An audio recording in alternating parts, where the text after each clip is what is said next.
Hello বন্ধুরা, তো আমার বরের জন্মদিন সেলিব্রেশন করার পর বারবিকিউ নেশন থেকে আমরা চলে এসেছিলাম আরও খুব সুন্দর একটা পবিত্র জায়গা, সেটা হচ্ছে বেলুড় মঠ।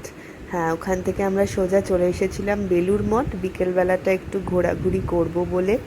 তো বেলুড় মঠ সম্পর্কে কিছু তথ্য আজ তোমাদের জানাই। হয়তো আমরা অনেকেই জানি, অনেকেই আবার জানিও না। 1897 সালের 1 মে স্বামী বিবেকানন্দ রামকৃষ্ণ মিশন প্রতিষ্ঠা করেন।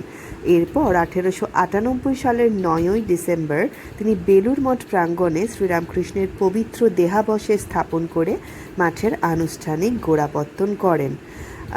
এটি হলো রামকৃষ্ণ মঠ ও মিশনের প্রধান কার্যালয়। এই বেলুড় মঠ পশ্চিমবঙ্গের হাওড়া শহরের বেলুড় অঞ্চলে হুগলি নদীর পশ্চিম পাড়ে অবস্থিত। এই বেলুড় মঠ এর স্থাপত্য হিন্দু, ইসলামী, বৌদ্ধ, খ্রিস্টান স্থাপত্যের মিশ্রণে নির্মিত। এটি হচ্ছে প্রধান অংশ, যেখানে প্রতিদিন সকাল ও বিকেলে প্রেয়ার হয়। তো 6টার সময় প্রেয়ার শুরু হবার কথা, তখনও শুরু হয়নি। তো তার আগে আমরা একটু পা ছড়িয়ে ঘাসে হাঁটছিলাম, খালি পায়ে, ভীষণ ভালো লাগছিল।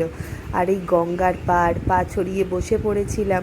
চারিদিকটা এত সুন্দর, শান্ত, স্নিগ্ধ। ঠিক সকালবেলা কাশীপুর উদ্যানবাটিতে গিয়ে যেরকম মনে হচ্ছিল, এখানেও বিকেলবেলা এসে হাজার গরমের মধ্যেও খুব একটা আরাম অনুভব হচ্ছিল।